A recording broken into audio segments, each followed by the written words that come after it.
Yan. How to develop my lifelong desire to serve God. Yan. Pag sinabing desire to serve God, kailangan lifelong, ano po? Hindi yung desire to serve God only for year.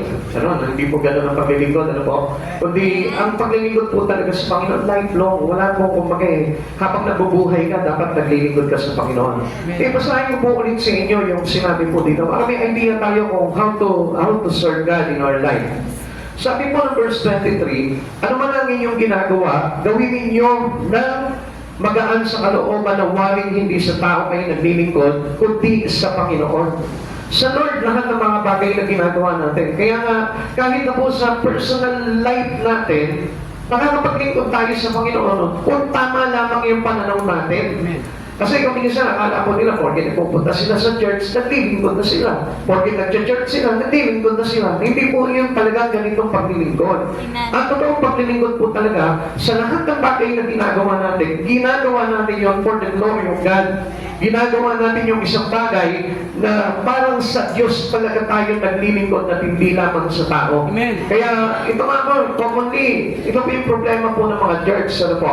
Unang problema ng church. Akala po nila, meron nga po, di ba nagsabi na hindi na po nila alam kung kanino sila naglilingkod, kung kay pastor o sa Diyos. Kaya hindi po nila maintindihan yung mga bagay na yun. Kaya minsan, kumakalas sila. Naku, baka kay pastor na lang ako naglilingkod. Hindi po kayo magkakaroon ng kalituhan doon kung alam niyo po yung prinsipyo ng Lord pagdating sa talagang totoong paglilingkod. Kaya nga sabi dito, anuman ang inyong ginagawa, gawin ninyo ng magaan sa kalooban na waring hindi sa tao kayo naglilingkod, kundi sa Panginoon. So, paano kayo magkakaroon ng kalituhan doon? Hindi ka magkakaroon ng kalituhan doon. Baka mamaya, may sister na lang ako naglilingkod. Baka mamaya, yung church building na lang pinaglilingkod ako kasi lilis ako ng lilis doon. Walang kalituhan po sa paglilingkod. Okay. Okay, bigyan naman po natin tingin itong verse na ito bago po tayo pumunta doon sa talagang paano tayo makakapaglingkod or how to desire to serve God lifelong.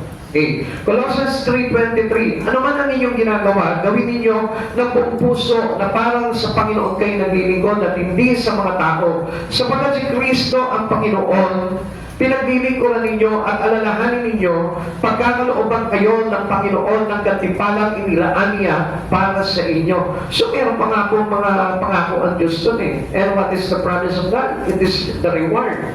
Yung reward ng Lord doon, napakaganda po ng reward ng Diyos. It is unlimited. Pag sinabing unlimited, not only to this life, but to eternal life.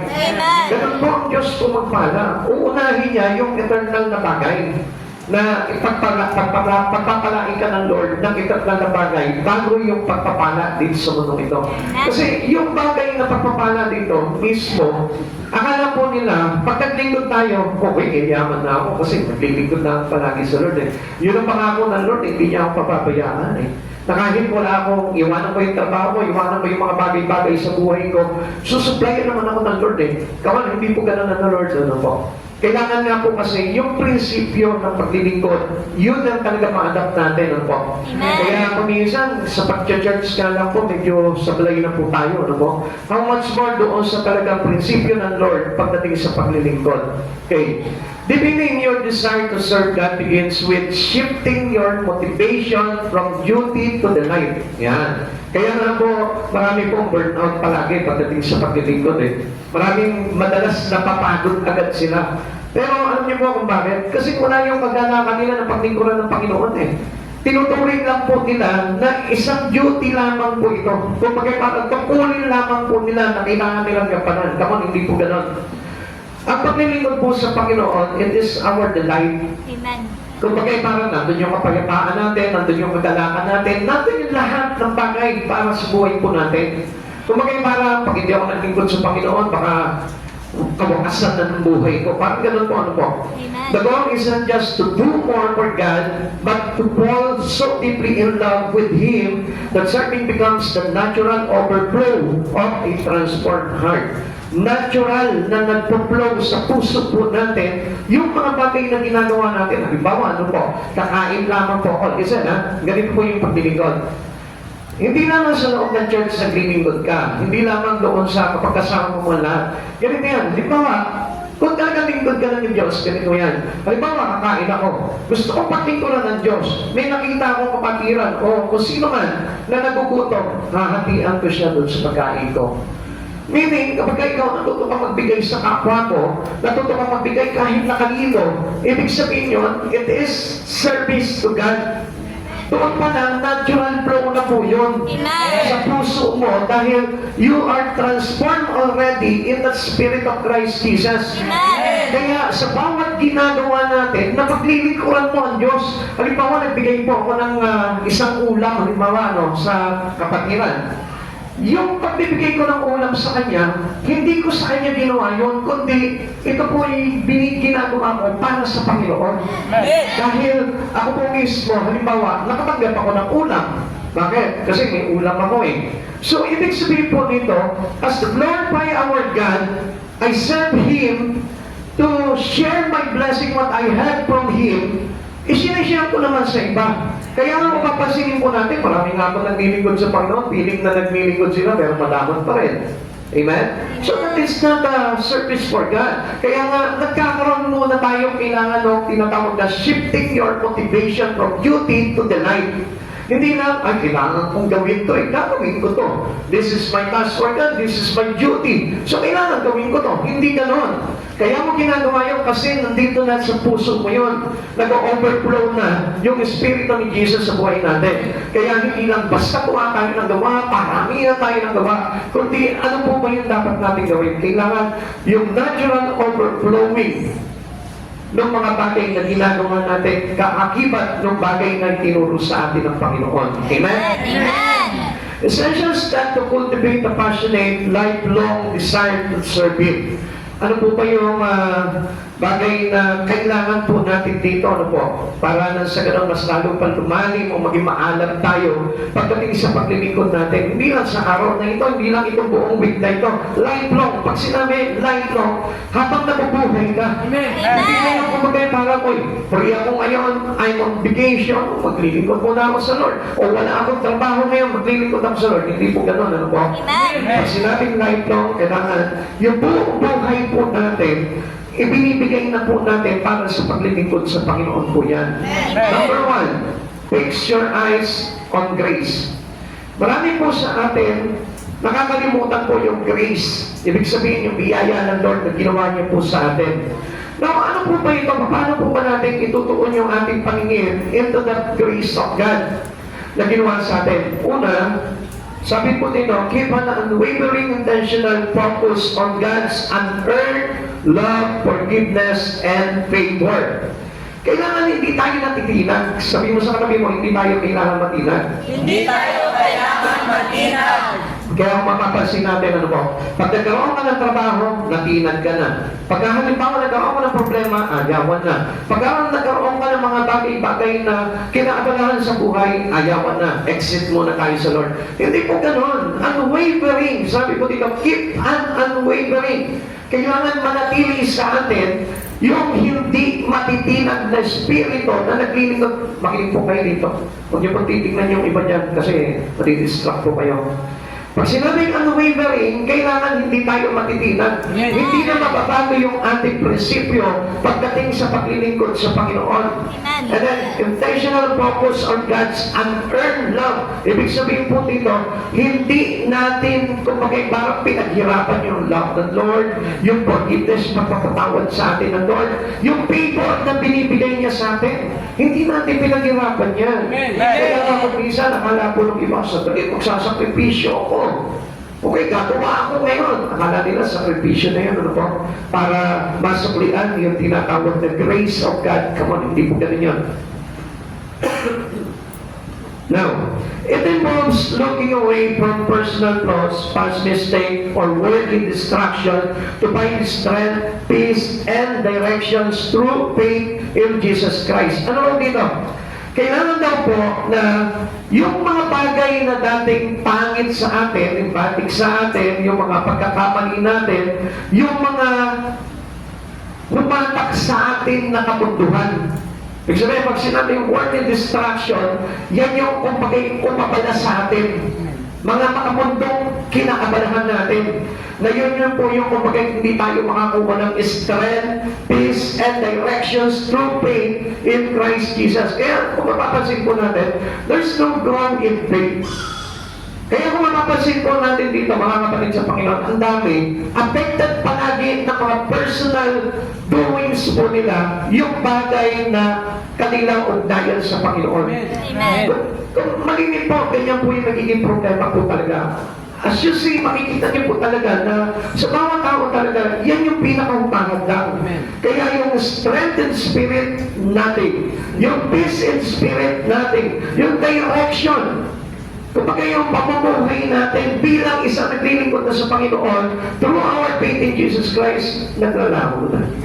Hindi na tayo doon lumalakad ngayon. Kaya malabo na tayo po talaga ay makapanatili po talaga ng paglilingkod sa Panginoon, which is lifelong. Amen. Tingnan po natin sa Tagalog, sabi po dito. Excuse me.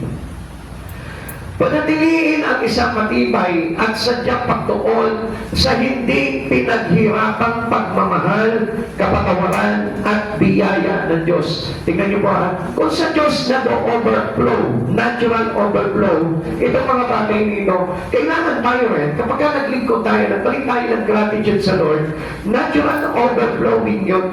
Amen. So hindi yun kumbaga parang pinilit ako na maglingkod sa Lord. Hindi yung kumbaga parang type ko lang na maglingkod sa Lord. Hindi ko ganun, kundi kusa. Nabubukan sa puso ko na kailangan ko paglingkuran ng Panginoon kasi masaya ako eh. Amen. Kailangan ko paglingkuran ng Panginoon kasi mahal ko siya eh. Amen. Kailangan ko paglingkuran ng Panginoon kasi buhay ko siya eh. Amen. Ganun po dapat. Kaya nga dito sabi dito, kabilang dito ang pag-iwas sa mga personal na kapintasan, mga nakaraang pagkakamali o mga makamundong pang-abala upang makahanap ng lakas, kapayapaan at gabay sa pamamagitan ng pananampalataya kay Kristo. So maliwanag po ito, no? Hindi po yan kung pagkay para sandali, medyo matagal-tagal na akong hindi nakaka-attend ng gawain, matagal na akong hindi nakakahayo. Okay, hahayo ako ngayon. Hindi po gano'n, ano po? Hindi yan yung magiging chance na paglilingkod, kundi yun ay nagpo-flow kusa sa puso po natin. Amen. Sabi po ng 1 Peter chapter 1 verse 13, kaya nga ihanda ninyo ang inyong mga isipan para sa dapat ninyong gawin. Maging mahinahon kayo at lubos na umasa sa pagpapalang tatamuhin ninyo kapag katahayag na si Kristo. So ano sabi po dito? Ihanda ninyo ang inyong mga isipan para sa dapat ninyong gawin. So alam niyo po ba, hindi tayo kumagay parang remain still sitting while we are waiting for the coming of God. Amen. Hindi yan yung nakaupo ka lang. Halimbawa, ngayon, nakikinig ka sa salita ng Diyos, nakaupo ka lang dyan. Pero hindi gumagana yung isipan mo, ano kaya yung dapat kong gawin? Ano kaya yung sinasabi ni Pastor na kailangan na natural overflow sa puso ko yung paglilingkod? Susuriin mo ngayon yung sarili mo kung gano'n na po ba yun nangyayari sa'yo. Which means, tinitignan mo ngayon kung yung manifestation ng Espiritu na inilagay sa ni Jesus ay talagang nakikita mo talaga sa buhay mo. Amen. Kaya nakakaasa po tayo na hindi po talaga tayo tatagal sa paglilingkod sa Panginoon dahil kung hindi talagang ganito yung ating sitwasyon sa paglilingkod sa Lord, easily makikita mo yan, madali tayo mawawala sa Lord. Amen. Kaya kung mapapansin po natin, bakit kaya yung mga apostol ni Kristo, yung mga alagad ni Kristo, na kahit pinihihirapan sila. Sila Pablo, kahit binubugbog sila, sila Esteban, kahit binabato na, mamatay na. Pero still, hindi sila tumipat. Alam niyo kung bakit? Kasi tama yung kaisipan nila. Hindi ko yan yung, sandali, wala akong pamasahin ngayon, siguro maintindihan ako ng Lord, hindi mo na ako aatin. Uy, masakit yung balakang ko ngayon. Naiintindihan ako ng Lord. Amen? Siguro naman, yung sakit ng balakang mo, mas masakit yung inabot ni Esteban. Amen? Amen. Mas masakit pa yung sakit ng balakang mo kaysa sa patuhin ka hanggang kamatayan. So, there is no reason to stop serving God. Kaya nga, malimit po kasi ganun palagi yung ating mindset eh. Sandali malakas ang ulan, maintindihan nila ako kasi baka may magkasakit ako pagka lumabas ako. Di mo na ako atin ng church. Amen? O kaya naman, sandali mo sa yung loob ko kay sister. Di mo na ako aatin ngayon, papakalma muna ako. Come on, alam niyo po, si Jesus Christ, walang umadlang po sa kanyang paglilingkod. Amen. Sa lahat ng mga bagay na ginawa niya, talagang He goes straight forward to the things to have this victory. Alam niyo, hindi tayo maliligtas kung hindi ganon. Yung prinsipyo ng ating Panginoong Jesucristo. Kaya alam niyo, ganon din po tayo. Kung hindi tayo magdadare-diretso sa mga bagay na ginagawa natin sa Panginoon, hindi rin po talaga tayo makakaasa na tayo po ay talagang lubusan talagang maidadala ng Panginoon sa kanyang kaluwalhatian. Our hope in grace in Christ, yung bang sinasabi natin kanina, yung intentional focus on God's unearned love, forgiveness, and favor. Hindi natin pinaghirapan. Imagine that, nagkaroon ako ng kaligtasan, hindi ko pinaghirapan. Hindi ko sinupil yung sarili ko. Kundi nga sila Paul, di ba? Sinusupil nila yung sarili niya. Eh tayo ngayon sa panahon natin, hindi na tayo nagsusupil. Amen? Amen. Sila ginagapos nila yung sarili nila kay Kristo. Bilang kalayaan po nila. Amen. At hindi po yung hindi kumbaga parang nakakalagay yung kadena natin pero sa ibang bagay naman tayo malaya. Ginagamit natin yung kalayaan natin sa pagtatrabaho, sa pag-aaral, sa mga bagay na makamundo. Pero wala tayong kalayaan na paglingkuran ng Lord. Ang ibig sabihin po nito, kung mapapansin po nito, ninyo si Pablo, even though he was chained, he was on the gates, on the prison, inside the prison. Pero nakita niyo po ba, malaya pa rin siya makapaglingkod sa Lord. Amen. Pero, tingnan niyo, mga kapatid sa Panginoon, we are all saved by God. We are all delivered from our sin. Amen. Amen? Amen. Doon tayo nakagapos natin. Pero, pansinin nyo, yung kalayaan na sinasabi natin, na ginamit natin sa ibang bagay, yung kalayaan natin. At yung kalayaan na yun, ginamit natin yun para tayo po mismo makagawa personally on our own intention. Sa sarili lamang po natin. Kaya ang nangyari po dito, malaya nga po tayo, pero nawala yung kalayaan paglingkuran ng Lord sa buhay natin. Let's say, nagkaroon tayo ng kalayaan magpamilya, pero yung pamilya natin ang gumapos sa atin. Nagkaroon tayo ng kalayaan makapag-aral, makapagnegosyo, makapagtrabaho, pero yun yung gumapos naman sa atin. Christ wanted us to set us free. Amen. He free us from any bondage of this world. Amen. Kaya nga, sabi nga po dito, ihanda ninyo ang inyong mga isipan para dapat sa mga dapat na inyong gawin. Kaya kapatid, tignan niyo po yan habang tayo naghihintay tayo sa Panginoon, kailangan makita ng Lord na tayo malaya. Sa tayo malaya, malayang ginagawa yung mga mabubuting bagay na ipinamana sa atin sa simula pa. Amen. Amen. Okay. Let us take a look the principle of God. Doon sa fixing our eyes into the grace of God. Ano po may principles ng Lord po dito? You cannot serve God with passions if you only view Him as a strict taskmaster. Ayan, di ba? Doon lumalabas na makikita po natin na kailangan kong maglingkod kasi baka hindi ako maligtas. Parang gano'n ano po. Kailangan akong maglingkod kasi very strict si pastor eh. Papagalitan na naman ako pagka ma-absent ako ngayon eh. Di ba? Parang gano'n ano po. Hindi niya napansin, there is always fear. Pero sabi po dito, you cannot serve God with passion if you only view Him as the strict taskmaster. Yung gumagawa sa iyo ng tungkulin na kaya mo nang gagawin dahil may bitch eh. Baka mamaya hindi ako maligtas eh. Amen. Amen. Naiintindihan nyo? Amen. Okay, sa church. Naku, hindi tayo pwede umabsent ngayon. Papagalitan tayo ni pastor. See? Doon pa lang, ang laki na pala ng pagkakamali natin. We are not fixing our eyes into the grace of God. Yung tinatawag na unearned favor, unearned forgiveness, unearned love, na hindi natin pinaghirapan. Pero, ang Lord, binigyan tayo ng task para i-enjoy natin yung mga bagay na yun. Hindi para matakot sa Kanya.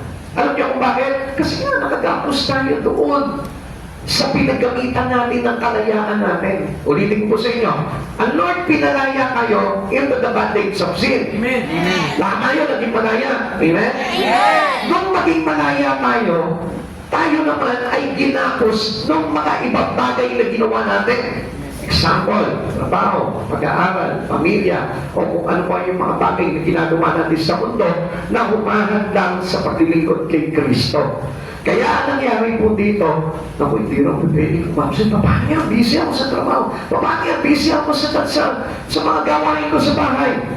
So, ibig sabihin yan, tayo naglilingkod sa Panginoon, it is because of fear. Amen? Takot lang. Wala yung natural intention or overflowing to serve God. Wala eh. Amen? Amen. Now, what is now our action? Spend time meditating on the gospel. When you deeply understand the undeserved grace and forgiveness of God has extended to you, your heart will naturally respond in gratitude. Hindi na takot. Wala na kayo yung takot Amen.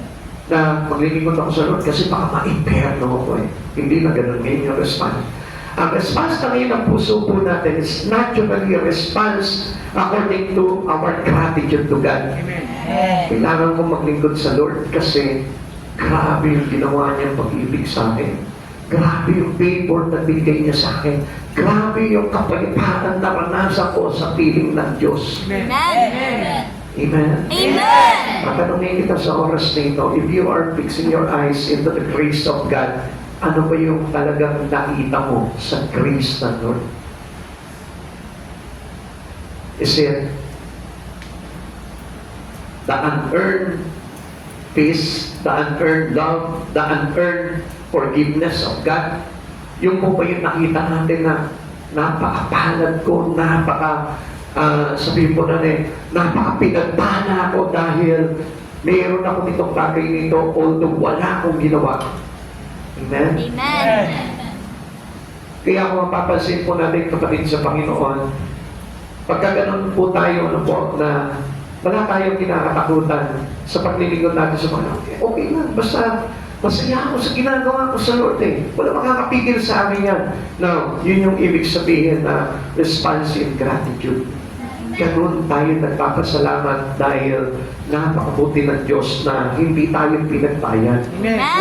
Hindi mo binayaran yung forgiveness mo, hindi mo binayaran yung favor, hindi mo binayaran yung bagay na pagmamahal na ibinigay niya sa atin. Sabi po ng 1 Samuel chapter 12 verse 24, subalit natakot kayo kay Yahweh, manatili kayong tapat sa Kanya, paglingkuran ninyo siya ng buong puso at lagi ninyong alalahanin ang mga kabutihan ginawa niya sa inyo.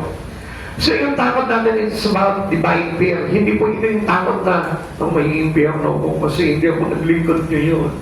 May impyerno ako kasi hindi ako nakapag-church ngayon. Hindi po yung ganun takot. Amen. Kundi yung takot natin, divine fear na sayang naman yung pag-ibig ng Lord sa akin kung hindi ko susuklian ito ng napakagandang bagay. Amen? Amen. Tingnan po natin. Amen. Yung response in gratitude palagi. So kaya nga, yung paglilingkod natin, ginagawa natin na parang sa Panginoon talaga natin ginagawa. Yung katulad ng sinasabi ko sa inyo, meron kang pagkain na kahit sabihin mo na talagang kasya naman para sa'yo, hahatiin mo pa yun to share to others. Amen. Yun, ganun po ka-free yung ating paglilingkod sa Panginoon. Amen. O kaya naman, meron ka mga kaalaman, may mga talento ka. Tapos nakikita mo yung isang tao na, let's say, sabihin natin na wala siyang kaalam-alam. Ikaw mismo, ititrain mo siya. I-share mo sa kanya yung knowledge mo, i-share mo sa kanya yung talents mo para magkaroon din siya ng talento. Ganun kabisa at ganun kakapangyarihan ng pag-ibig ng Lord sa atin. Amen. Kaya kapag nag-pre-flow sa puso mo yun, makikita mo lahat ng mga magagandang bagay na ginawa sa buhay mo ng Panginoon, gagawin mo rin yun. Amen? Amen. Amen? Amen. Hindi yung nagdadamot tayo ng pinagpala ako ngayon, atin lang to. Sa akin lang to. Wala makakaagaw nito. Siyempre, yung mga anak ko, paano sa kanila lang to? Hindi ko sa kanila. Hindi po paglilingkod yun. Ibig sabihin yun, sa tao lang naman natin ginagawa yun. Kung saan natin siya pinaglilingkuran kahit hindi po tayo itulak. Amen? Amen. Kahit hindi na sabihin sa'yo, uy, mag-share ka naman ng blessing mo.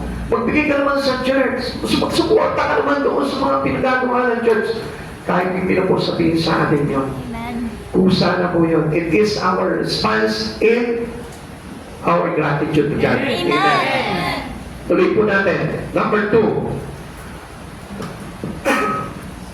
Guard your spiritual appetite. Alam niyo kaya hindi tayo tumatagal pagdating sa paglilingkod sa Panginoon. Wala po tayo ng desired lifelong service to God, to serve God.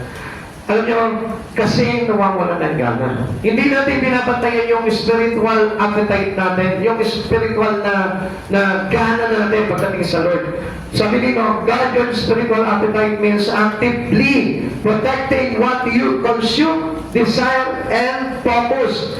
Ibig sabihin po nito, dapat daw po na bantayan po natin yung espiritu natin. Yung gana po na nangangahulugang aktibo po tayo doon sa mga bagay na dapat natin protektahan. Kasi, ano po ba itong bagay na ito? Yung consume desire, minsan, kung ano po yung parang kinakain ng espiritu mo. Amen? Amen. Ay, para sa katawan po yan. Okay, ganito po yan. Just as junk food ruins physical hunger for nutritious meal. Di ba, nakakawala ng gana yung mga chichirya, pag yun yung kinain mo, yung mga malamig na soft drinks, ayan, di ba? Nawawala ka ng gana doon sa mga nutritious food. Kaya ano mangyayari po dito? Sabi po dito, just as junk food ruins physical hunger for nutritious meal, consuming worldly distractions like excessive media, negativity, or superficial pursuit. Anong ibig sabihin po dito? Minsan, di ba, parang ganito po yan, ano po?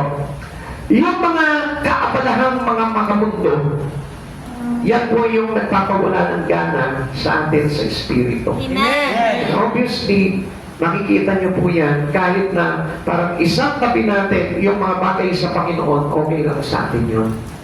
Kaya alam niyo po, it is very critical for a Christians to setting apart away his relations to God. Kung we put into one place lang yung bagay na kay Kristo at maghihintay naman yan eh. Parang ganun po tayo, ano po? Kung parang kapag may ginagawa tayong personal, iiwan mo muna natin si Christ, Lord, hintayin mo muna ako dyan. Ang ibig sabihin po nun, pagka sinet apart mo sa buhay mo si Jesus, ibig sabihin nun, yung appetite mo can be lost. Amen. Nawawala na. Kaya isang araw, magugulat ka na lang, bakit 1 week lang naman ako umabsent na? 1 week lang naman ako hindi nagpakita sa church. Ano ba naman masama doon?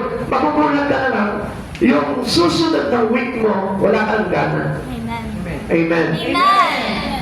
Kung tingnan nyo, subukan nyo po, halimbawa, kumain ka na kumain ng chichirya, no? Kumain ka na kumain ng mga bagay na hindi nakakaputi sa katawan mo. Tingnan mo, mawawalan ka ng gana pagdating sa mga bagay na, bawa, di ka nakakain ng gulay, di ka nakakain ng mga masarap na pagkain na mayroong pagpalakas ng iyong katawan, hindi mo nakakainin yung mga bagay niyon. At kapag hinainan ka ng mga masustansyang pagkain, hindi mo kakainin, wala kang gana doon. Kasi yung gana mo nasa libanan. Amen? Amen. Kaya ganoon din po tayo spiritually. Pagka yung bagay na physical hunger natin ay pinagbigyan po natin, ang ibig sabihin niyan, ang mawawalan nito ng gana, yung mga bagay sa espiritu mo.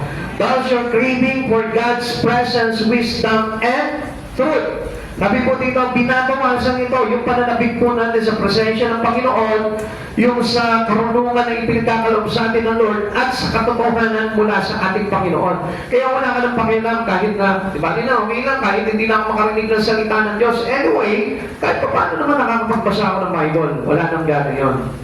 Okay lang, kahit hindi ako nakakapag-church. Anyway, kahit pa paano naman nakakapag-pray ako sa bahay namin, wala nang gana yun.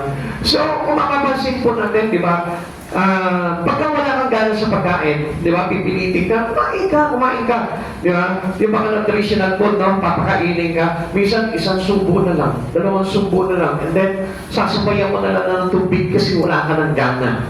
Ganun din sa spiritual natin. Amen. Minsan isang punta na lang sa church, isang simpa na lang, o isang hayo na lang, kasi wala ka ng gana.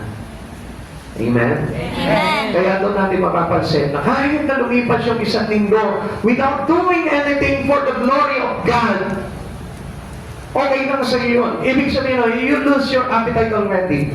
Wala na yung gana mo pagdating sa Panginoon. And that was the truth about losing appetite in God. Kaya huwag po tayong manahan na nakakapag-church naman ako eh.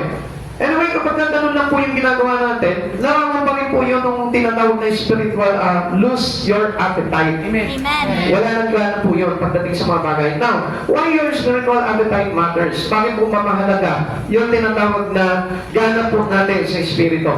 Unang-una, tingnan po natin yung kanina sinasabi natin, what you feed grows. Ang ibig sabihin po nito, you constantly develop an appetite for either the things of the flesh and the things of the spirit. Ganito yan. Paano po saan po natin makita kung ano yung nag-grow sa iyo, yung mas malimit mong ginagawa.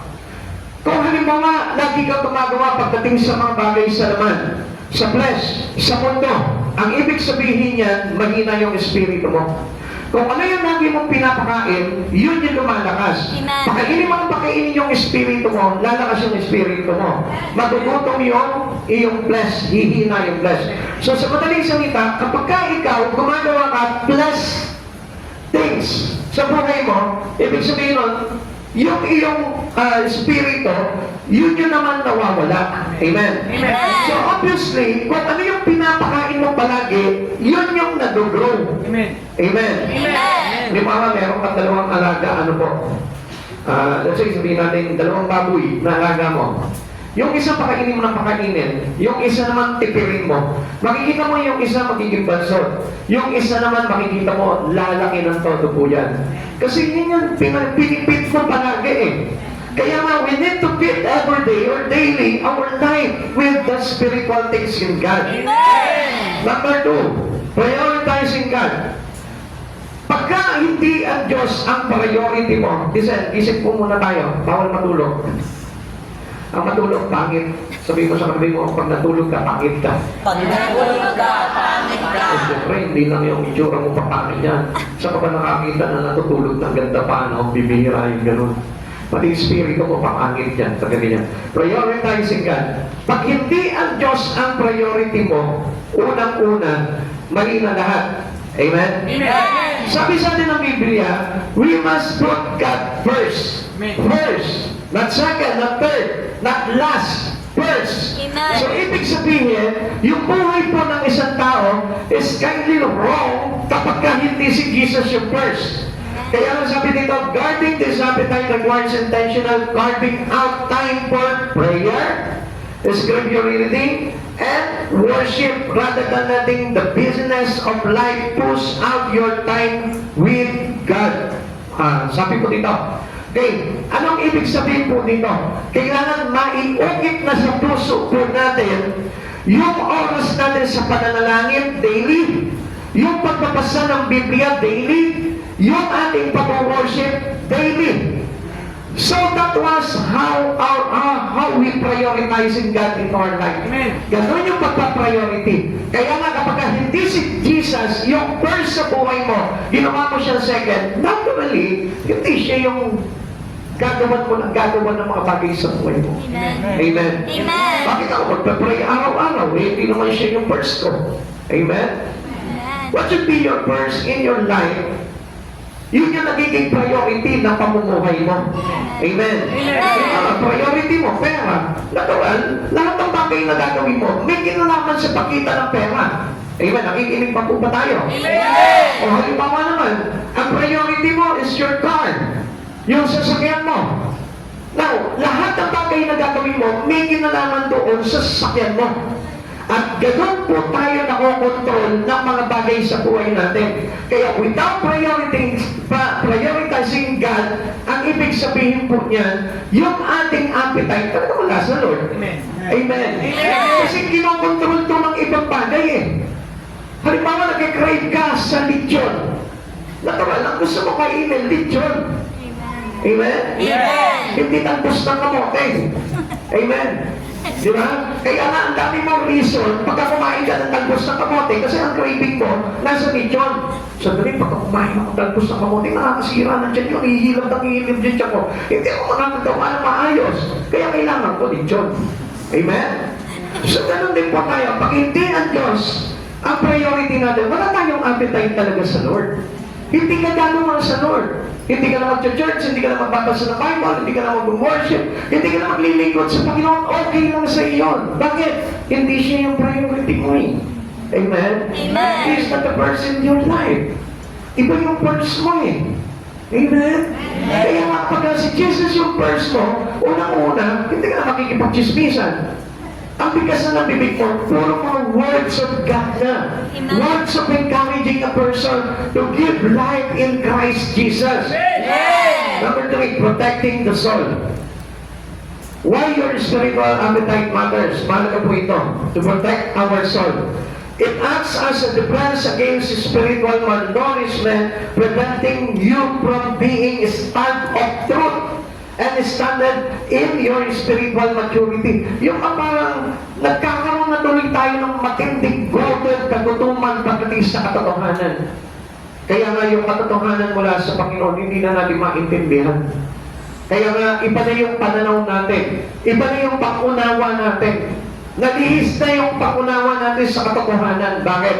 Kasi nga, ginutom natin yung ating kaluluwa pagdating sa katotohanan. Binusog natin yung sarili po natin, yung kaluluwa natin, sa mga buhuwag na bagay, sa mga maling bagay na pinalabas natin, yun ang katotohanan. Amen? At hindi nyo napapasin, kaya nga ganun po yung sistema ng buhay po natin sa mundo po ito, kasi doon tayo binusog. Simula pa lamang doon sa mga ninunong natin, doon na tayo binusog. Binusog tayo sa pagpapaganda ng buhay, binusog tayo sa pagpapayaman, sa mga bagay na may kinalaman dito lamang sa mundo na ito. Pero hindi tayo binusog sa espiritu ng katotohanan kay Kristo. Kaya ang nangyari po sa atin, hindi na tayo lumaki. Hindi na tayo lumago pagdating sa presence ng ating Panginoon. There's no spiritual maturity already. Tandaan mo natin, if you keeping your life busy into the things, into your flesh, into the word, hindi po talaga tayo magkakaroon ng tinatawag na maturity in spirit. Hindi tayo lalago, hindi tayo magagamit ng Panginoon. And obviously, we have lack of wisdom, we have lack of understanding, and we have lack of knowledge about the Lord, our God. Kaya makapansin po natin, yung ating karunungan nandun sa mundo. Yung wisdom natin nandun. Yung pangunawa natin nandun. Kaya pagdating sa mga bagay sa katotohanan sa Panginoon, hindi natin maunawaan. Para sa atin, hindi iyon lang talaga, kundi ang totoo, yun na lamang po pinapagana natin sa buhay natin, which is about the flesh already. Amen. Amen. Dalangin ko po na maintindihan niyo po itong mga bagay dito. Kaya nga huwag natin lagyan ng matinding katutuman sa katotohanan yung espiritu natin. Amen. Which means tayo po kailangan living into the truth of God. Amen? Daily, sa araw-araw, kailangan living into the truth po tayo. Pag sinabi ng Lord na tayo dapat mamuhay daily in Christ, yun ang dapat na ginagawa po natin. Now, let's go into the principle of God. Ano po ba yung pagtunay ng Lord po dito? Just a physical hunger is a sign of a healthy body. A desire of spiritual things indicates a healthy spirit. Tingnan nyo, kapag ang isang katawan, ano po, hindi na kumakain, ibig sabihin nun may sakit. Amen? Amen. Pero kapag malakas kumain yan, sakit na niyang kumain. Hindi, ibig sabihin malusog yan kasi magana siyang kumain. Amen? Ganun din po sa Espiritu. Kapag minsan ka na lang gumawa sa Panginoon, ibig sabihin po niyan, may sakit na yung Espiritu mo. Kapag tinatamad ka na gumawa sa Panginoon, may sakit na yung Espiritu mo. Ibig sabihin po niyan, your spirit is already sick. So kapag may sakit na yung espiritu mo, talagang hindi na po talaga magkakaroon ng gana yan para gumawa sa Panginoon. They don't have gana into evangelization. They don't have gana into reading the Bible. They don't have the appetite doing things spiritually. Wala na po yung gana niya po yun. Katulad po ngayon, parang tinatamad na, inaantok na, wala nang gana. So, ibig sabihin po nito, may karamdaman yung espiritu natin. Tanungin mo, bakit ka inaantok ngayon? Kasi may sakit yung espiritu mo. Hindi yan simpleng pagod. Kasi kung tayo po talaga, which is, we have the hunger into the Spirit of God, kahit na gaano ka kapagod sa trabaho, hindi ka pa rin mawawala ng gana sa espiritu. Because God is our life. Kung siya talaga yung buhay sa buhay natin, hindi po tayo mawawala ng gana sa Kanya. Amen. If He is the love of your life, hindi ka mawawala ng gana sa Kanya. Amen. Si Jesus ba nawala ng gana sa iyo? Tinulugan ka ba ng Diyos? Kaya tuloy si Gary Valenciano, natutulog na ang Diyos. Sabi niya eh. Pero hindi natutulog ang Diyos. Amen.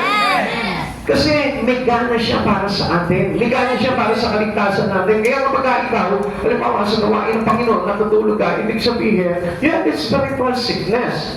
Kailangan magpagamot ka. Saan na yung magpapagamot? Kay God. Kay Jesus.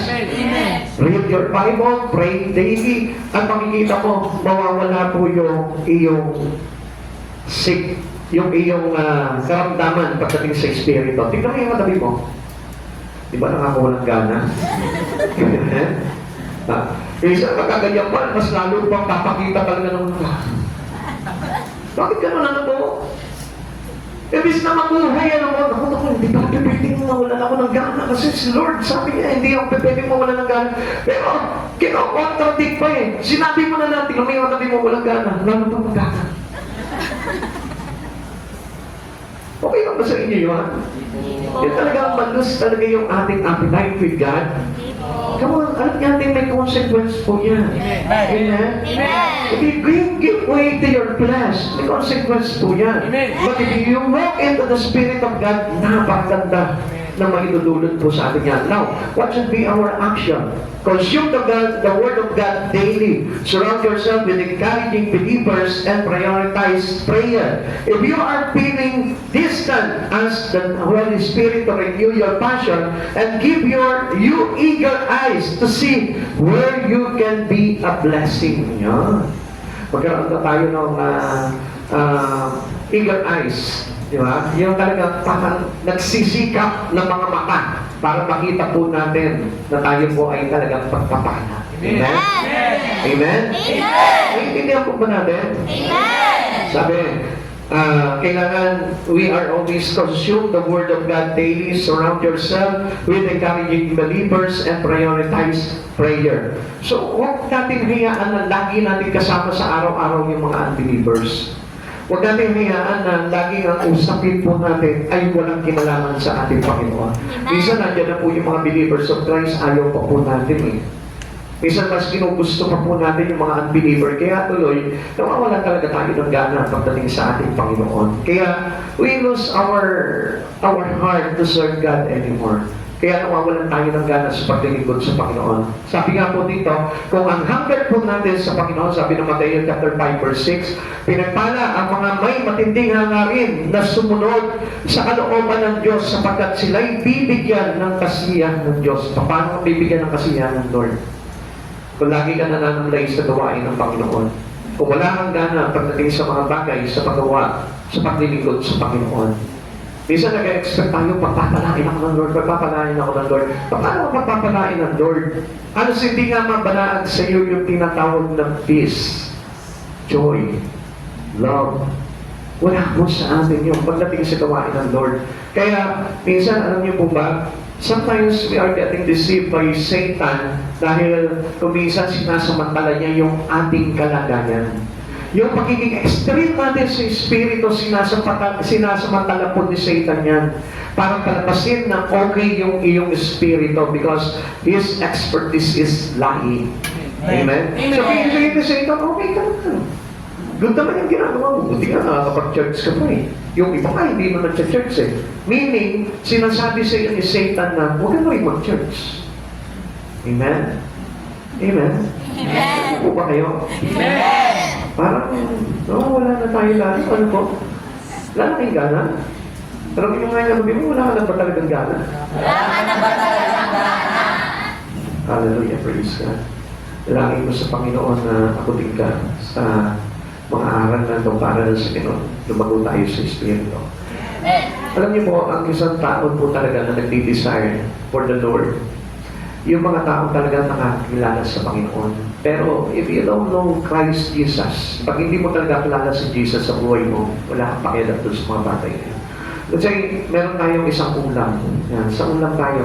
Kasi lagi natin problema ulam eh. Yan. Meron tayong ulam. Sabihin mo sa katabi mo, meron tayong ulam. Pag hindi mo gusto yung ulam, ano itsura ng mukha mo? Ha? Yan na naman. Di ba? Iiling-iling ka pa. Yan na naman. Di ba sarap yan eh. Di ba? Ganun tayo. Pero kapag nakita mo paborito mo yung ulam, di ba? Ganun din po yan. So, ibig sabihin po natin, pagkandang si Jesus is our favorite of our spirit, makikita mo ang aliwalas ng iyong mukha. Amen. Makikita mo na masaya ka palagi. Amen. Kapag humaharap ka, pag sumasamba ka sa Panginoon, makikita mo, nandun yung magalaka mo. Number 3, discover your unique shape. Discovering your shape in God is the process of identifying your unique God-given traits to understand your personal purpose. Yun ang mga katangian na kaloob sa atin ng Diyos upang maunawaan po natin kung ano yung personal na layunin po ng isang katulad po natin. Halimbawa, kung hindi mo alam yung katangian na ipinagkaloob sa iyo ng Panginoon para magamit mo to serve Him, hindi ka talaga makakapaglingkod sa Panginoon. Anong ginagawa ko dito? Bakit ba ako nandito? Halimbawa, basta worker ako ng church dito. Pero, definitely, kailangan malaman mo kung ano yung katangiang kaloob sa'yo ng Diyos kung bakit ka naging unique. Amen? Amen. Alam niyo mga kapatid sa Panginoon, bilang tayo po'y mananampalataya sa Panginoon, we are already unique. Ibig sabihin po ng unique, kakaiba na tayo doon sa mga tao na hindi sumasampalataya sa Panginoon. Tanongin ko nga yung katabi mo, sumasampalataya ka ba kay Kristo? Sumasampalataya ka ba kay Kristo? So, ibig sabihin po nito, kapag sumasampalataya ka sa Panginoon, mayroong katangian na ipinagkaloob sa iyong Panginoon. O yung talento. Yung mga talents, binigyan ka ng Lord yan, na magagamit mo yan to serve Him. Kaya hindi po makapaglingkod ng isang tao sa Panginoon because they don't know what shape He has in God. Hindi niya alam, ano ba talaga yung hugis ko pagdating sa Panginoon? Ano ba ako pagdating sa Lord? Parang sinasabi niya, wala naman akong alam sa Bible, wala akong alam sa pagkanta, wala akong alam sa pagsayaw. Hindi mo lang natutuklasan kasi nga ayaw mong tanggapin at unawain yung mga bagay na tinuturo sa ng Panginoon. Yung mga katangiang kaloob ng Diyos sa atin, yun ay para maunawaan po natin kung ano po yung personal na layunin po ng Diyos para sa atin. Amen? Now, it is often summarized using the shape frameworks. Tignan po natin ha. Ito po yung shape. The word shape into us. S is for spiritual gifts. Every one of us should have the spiritual gifts coming from Him. Lahat tayo. Kaya lang kuminsan, dahil nga we are lazy to serve God, hindi natin tinutuklas yun. Alam niyo, nung araw, hindi naman ako marunong magsalita eh. Hindi ako marunong magbasa ng Bible. Hindi ako marunong umunawa ng Bible. Pero dahil sa gusto ko talaga, desire ko na mapaglingkuran ng Panginoon, hinanap ko kung saan ako. Nandun, inilagay ako sa prayer, inilagay ako sa paglilid ng mga mga kapakirang mga kalalakihan, nandun, inilagay ako sa bata, sa youth, pinaglilid nila ako, nilagay ako sa Bible study, nilagay po ako sa evangelization. Ang daming pinaglagyan sa akin. Then, I will find out kung ano talaga yung bagay na gift sa atin ng Lord. What is the spiritual gift? Doon pinalutang sa akin ng Panginoon ngayon, yung pag-share ng words of God. Doon pinalutang sa akin ng Panginoon ngayon, doon sa panalangin para sa mga kapatiran. Now, S is for spiritual gift. You must know your spiritual gift to God. Kailangan alam mo yan. Hindi yung dahil lang sa, ito yung alam ko eh. No, alamin mo na galing sa Panginoon. Hindi yung parang sinabi mo, magaling ako mag-pray, ayun yung spiritual gift mo. Hindi po yun. Kailangan yung tumubukal na sa puso mo na laging parang urong na urong kang gawin yung bagay na yun. H is for heart or passion. Yung meron po tayong palaging puso na nag-aalab sa mga bagay sa gawain ng Panginoon. Amen? Na gumawa sa Panginoon. Kaya nga kung minsan, di ba, yan yung hinahanap sa atin. Ito kami mga pastor kayo, yan yung mga bagay na tinitignan isa-isa sa atin eh. Kung meron tayong puso talaga na paglingkuran ng Panginoon. A is abilities, your talent. Kung ano ba yung, halimbawa, let's say your other talents in God. Marunong ka sumayaw, marunong ka kumanta, marunong ka maglinis, marunong ka magkumpuni, marunong ka kung ano. Napapagamit mo sa Panginoon yung mga bagay niyon. Amen. That is our abilities to be used to God. Letter P is personality. Yan. Makikita mo, nababago na yung personality natin. With shape accordingly into Christ Jesus already. Doon tayo nag-iuhubog, doon tayo nauugit, doon tayo na-shape up in Christ. And last E is for experiences. Yun na yung nagiging parang buhay mo ngayon. Lahat ng mga pinagdaanan mo, experiences to God.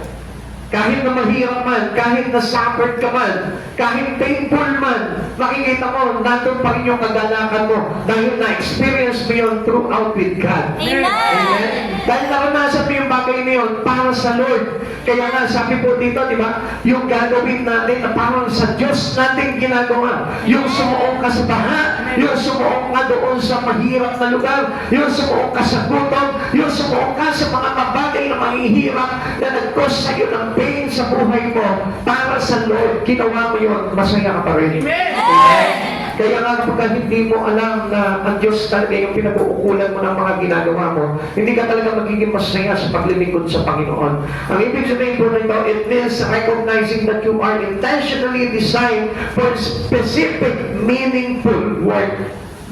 Yan. Hindi po yan yung basta marunong ka sa trabaho pero hindi mo sa Lord ginagawa. Marunong ka halimbawa gumawa ng bahay pero hindi mo sa Lord ginagawa. That is not meaningful.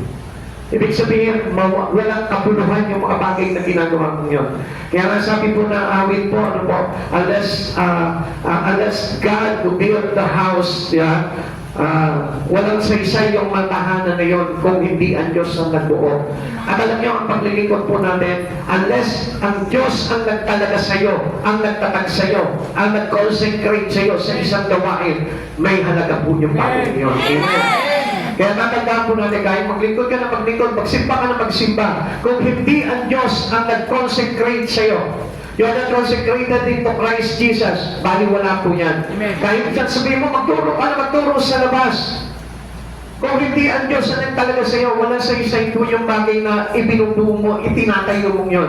Kaya nga, ang paglilingkod talaga sa Panginoon, you must know your shape according to our God. Amen. Efeso chapter 2 verse 10. Kung ano tayo ngayon ay gawa ng Diyos. At sa pakikipag-isa natin kay Kristo Jesus ay nilikha niya tayo para sa mabubuting gawa na inihanda niya noong una pa man upang gawin natin ito. Okay, tingnan niyo po ito. Nagtatrabaho ka. Pero, we make sure na yung trabaho mo ay nakapagbibigay ng talguran sa Lord. Amen. Nag-aaral ka. Kailangan yung iyong pag-aaral mayroong talguran sa Panginoon. Amen. Hindi lang yung basta, uy, ang galing ko, nakagraduate ako. Para saan? Para sa sarili ko, para sa pamilya ko. It is waste. Bali wala. Kaya nga sabi sa atin, ulitin po sa inyo, na parang sa Diyos natin ginagawa. Naglilingkod tayo. Naglilingkod ka, halimbawa, sa gobyerno, sa private company. Naglilingkod ka. Dapat yung bagay na ginagawa mo ay mayroong bagay na affected ang Diyos doon. Amen? Amen. So, meaning, dapat yung mga bagay na ginagawa mo, affected ang Lord doon. Kasi nakikita po sa atin na sa bawat ginagawa po natin, na parang ang Diyos yung pinaglilingkuran natin. So, lagi po na nakapagbibigay po ng kaluguran sa Panginoon yung mga bagay na ginagawa po dapat natin. Number 4, serve heartily where you are. Yan. Hey, marami po ganito eh. Marami mga sabihin po natin na they always keep on betraying their church. They always parang complaining into their church. Wala po yung kanilang katapatan pagdating sa church.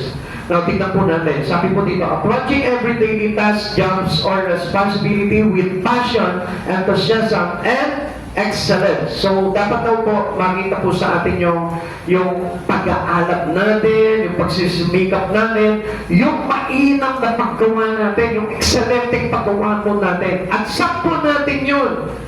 Inihahandog. Where we are. Halimbawa, saan ka ba naglilingkod? Where's the place that you serve God? Dito, halimbawa. Amen. Dapat ipakita mo na nandun yung puso mo, nandun yung pag-ibig mo, nandun yung pagsusumikap mo, nandun yung bagay na talagang pinupursige mo para makita ng Lord that you are being a good steward to Him. Amen. Amen. Hindi yung binabaliwala mo yung church mo. Dito ka nilagay ng Panginoon. Kung saan tayo nilagay ng Panginoon, kailangan doon tayo maging effective. Doon tayo gumawa ng nakarapat sa ating Panginoon. Hindi tayo nagiging salamahan tayo sandali. Dito ko nag-church, pero makikita mo, doon gagawa sa iba. Amen? Dito ka tinrain, tapos makikita mo, doon magpapagamit sa iba. So that is not faithful to God. Amen. Kaya nga, okay, papakita ko po sa inyo. Sabi po dito, the right from Colossians chapter 3 verse 23, it means working as if your ultimate boss is God. Shifting your focus from earthly recognitions to doing your very best to glorify our God. Yung bang, kumisan kasi gumagawa tayo ganito eh, sandali. Hindi naman ako parang napaparangan ng dito eh. Sa church na ito, lipat na lang ako doon, buti pa doon, sikat ako. Amen? So, it is not our service to God. Amen. Kaya nga, madali po tayong mawala sa paglilingkod, madali tayong umayaw. Kasi ang habol po natin, the best of you and the best of God. Amen. Amen? Amen. Gusto natin yung mga earthly recognition. Yung tayo po yung mapaparangalan, hindi ang ating Diyos sa buhay po natin. Dapat the ultimate boss natin is our God. Amen. Kaya nga mapapansin po natin, hindi po natin siya pwedeng itapat sa post lamang natin dito sa lupa. Amen. Dahil lahat ng bagay na ginagawa natin is for the glory of God. Amen. Nagtatrabaho ka, dapat for the glory of God. Amen. Nag-aaral ka, sa pamilya mo, dapat for the glory of God, lahat yun.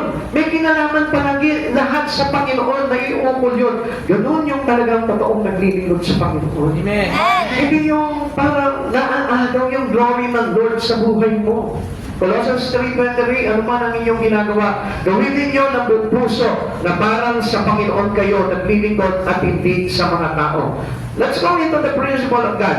God honors faithfulness in the small. Kahit na napakaliit lamang ng ginagampanan mo, doon sa area na pinaglagyan sa iyo, hindi your church, ginagawa mo pa rin ang buong inam yun. And sin moment just as much as He does in public and grand ministry. Yung parang, sandali, maglilingkod lang ako sa Panginoon kapag ka maganda yung binigay sa aking posisyon. Kapag ka maganda yung part na ginagampanan ko sa church, basta kailangan sikat ako. Hindi po ganun eh.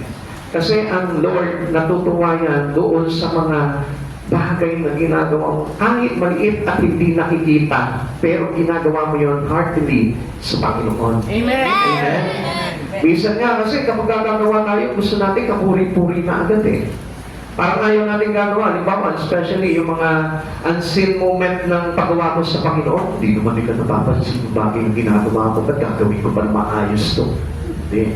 Doon ka lang sa maliit na bagay ngayon na hindi nakikita ng tao, gawin mo na ng buong pusay. Amen. Kasi hindi mo sa tao pinapakita yung kundi sa Diyos. Amen. And what should be our action? Don't wait for a perfect ministry opportunity. Start right where you are, whether that means helping a neighbor, serving at your local church, or showing Christ's love to your family. Now, ang sabi po dito, kung saan ka nilagay ng Panginoon, diyan pa naman ang buong husay yun. Na para sa Lord mo ginagawa yun at hindi sa pastor, hindi sa mga tao, kundi para sa Lord. Amen. Kaya hindi tayo magkakaroon ng kalituhan doon. Hindi tayo kumagay para sa tao naglilingkod, sa tao pa o sa Diyos ba? Hindi na kung ganun yung maghiging pananaw natin. If you are really know God in your life, na kahit na maliit lamang yung ginagapat mo, hindi ka man pinapatayo sa harapan, hindi ka man share sa street preaching, Hindi ka man binibigyan ng parangal doon sa church mo, gampanan mo pa rin kahit na anong ginagawa mo dyan. Sikap na parang sa Diyos mo ginagawa yun. O, di ba, tinawag ka sa church na ikaw para matulog, gawin mo yan, gampanan mo ng buong sikap yan. Amen? Lord, for the glory of you, Lord. Come on, wala mo yun. Losing appetite yun. Kaya nga, gusto ko na laging buhay po tayo pagdating sa ating Panginoon. Sorry po doon sa mga nakakatulog sa church. Pero one thing po yan na ang tawag po dyan is losing appetite. Although, okay na po, siguro yung iba mayroong mga karamdaman o mayroong mga kapakuran, pero take an extra time for the Lord. Magtira po kayo ng lakas para sa Panginoon. Kasi kahit man tayo, ano po, halimbawa meron pa mister, pagod sa trabaho, ano po, pag uwi ng bahay, tutulugan ka na lang yan. Gusto mo ba yun? Ha? Okay lang. Pero pag sweldo, huwag na huwag niya akong tutulugan. So, lahat po tayo, kailangan naglalagay tayo, nagtitira tayo ng extra time for God. Amen? Kaya nga, yung paggawa natin sa Panginoon, hindi man sa malaki, kahit na sa maliit, dapat nga pinapakita natin yung inam ng paggagawa natin sa Panginoon. Na tayo po lahat ay napapagkatiwalaan niya sa maliit na bagay, para sa ganon, tayo po yung mapagkatiwalaan niya pagdating ng araw sa malaking bagay. As Colossians 3:23 teach us, whatever you did for the least of these brothers and sisters of mine, you did it for me. Now, sa church, di ba kung isa, lagi natin tinatarget po dyan yung gusto ko someday, ako yung nagpe-preach sa harapan. Gusto ko someday, ako yung talagang pinapupurihan ng lahat. Kamu, hindi po yun yung paglilingkod. Ang totoong paglilingkod po talaga dyan, yung bang, halimbawa, nandito ka sa church na ito, nakita mo na merong isang kapatiran na nangangailangan, ikaw yung handang tumulong na to service for God. Paglilingkod sa Panginoon yun. O kaya naman, halimbawa, someone who got pain, ikaw yung nagko-comfort,